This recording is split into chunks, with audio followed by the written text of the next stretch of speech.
Je suis Adrien Guillot, je suis assistant de direction depuis 11 ans au théâtre La Maison de Guignol à Lyon. Il s'agit d'un théâtre de marionnettes, comme son nom l'indique, qui est le plus ancien aujourd'hui théâtre de Guignol de Lyon, puisqu'on est là depuis plus de 53 ans.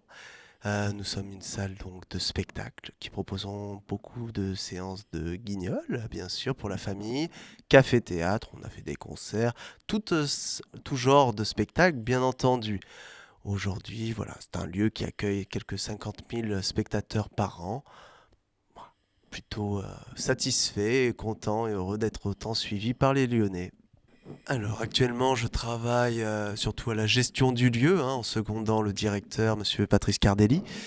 Bon, ensemble depuis quelques années, donc à développer des spectacles, à la programmation, physiquement le lieu, les tournées, les extérieurs, une partie en entreprises, congrès, séminaires, qui existent également. Le personnage de Guignol est très attachant. Ce que je pense personnellement qui m'a le plus intéressé, au-delà du personnage, c'est la relation que le public a avec Guignol. Ce que je m'entends, c'est un personnage très fort qui a traversé les générations, comme un peu en dehors des autres sous-cultures, des autres de théâtre. Il a vraiment créé une relation unique entre plusieurs personnes. On est vraiment, et on le voit tous les jours, sur quelque chose de très personnel. Il y a vraiment une liaison personnelle entre le personnage, ce style de théâtre, et les gens. Les grands-parents emmènent leurs petits-enfants comme leurs grands-parents les ont amenés eux-mêmes. Ils redécouvrent. Je vois personnellement le monde du spectacle, la culture en général, comme étant un moyen de transmettre, de parler aux gens. Et je trouve ça très beau dans ce personnage, cette relation, ce dialogue qui a pu être construit et que chacun s'est approprié. Guignol est apparu officiellement en 1808, puisqu'il s'agit de la première trace écrite qu'on a du personnage, sachant que son créateur ne savait ni lire ni écrire, donc certainement il a été inventé un petit peu avant, on ne le saura certainement jamais. Mais bon. Donc on estime à 1804 a priori l'invention de la première marionnette Niafron, 1808 l'invention de Guignol. Donc ce personnage, ensuite, parce qu'il nous est transmis, que ce soit par les magistrats du 19e, que ce soit par les sources de la famille, des familles de grands marionnettistes, de collectionneurs, ou bien sûr plus récemment par la thèse de Paul Fournel, ou les historiens qui travaillent auprès des Amis de Lyon et de Guignol, vraiment à travers ces générations, sur des spectacles divers et variés, des spectacles de critique du monde politique, un langage grivois, vraiment une observation, une retranscription de ce qu'était la vie du petit peuple au début du 19e siècle, toute son évolution bien sûr, avec tous les mouvements, toute la vie lyonnaise, française en général, qui ne l'a toujours été de son époque. Bien entendu, le monde de l'enfance qui est représenté également. Ce personnage de Guignol a vraiment évolué avec la société française et lyonnaise tout au long de sa vie, jusqu'à aujourd'hui. Actuellement, donc, le théâtre La Maison de Guignol propose cette saison plus de 620 représentations de Guignol sur 8 spectacles originaux. Donc il s'agit pour cette saison de création, donc de création de plusieurs styles, pour la famille et pour les enfants. Bien sûr, toujours une double lecture pour les adultes. Alors on a des créations dans des décors d'origine, de mise en scène traditionnelle, d'autres plus modernes, plus osées, certaines avec des musiciens en live. On propose pas mal de styles différents tout en restant traditionnel.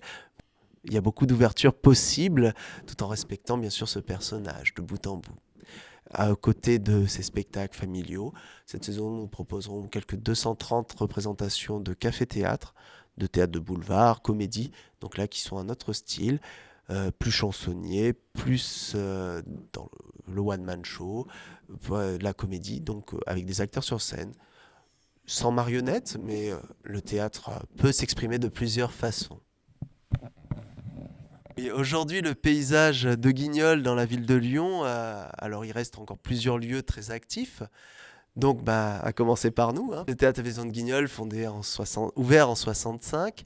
Vous avez également le théâtre de la ville de Lyon, quand même à ne pas oublier, le municipal qui se trouve à Saint-Paul, qui lui a été réouvert en 66, on n'est pas si éloigné en âge.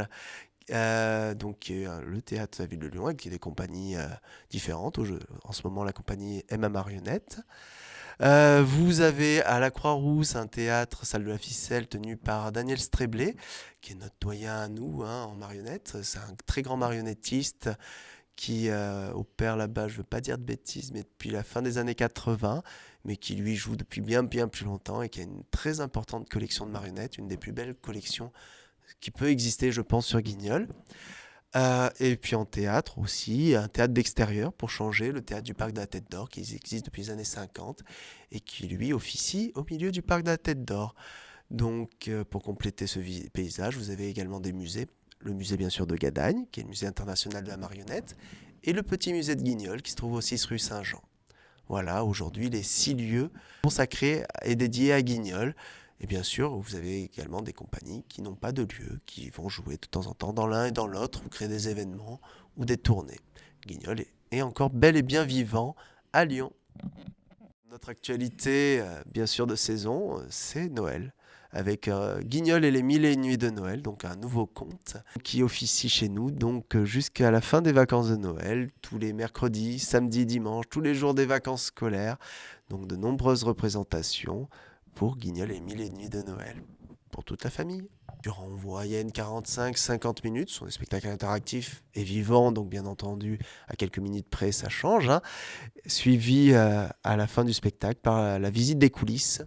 Donc on invite tout le public à se rendre, à rencontrer les comédiens, voir les collections, prendre des photos, selfies. Le but du spectacle est de créer une illusion, bien entendu, et de faire vivre un univers entier dans ce petit Castelet, pour que la magie opère.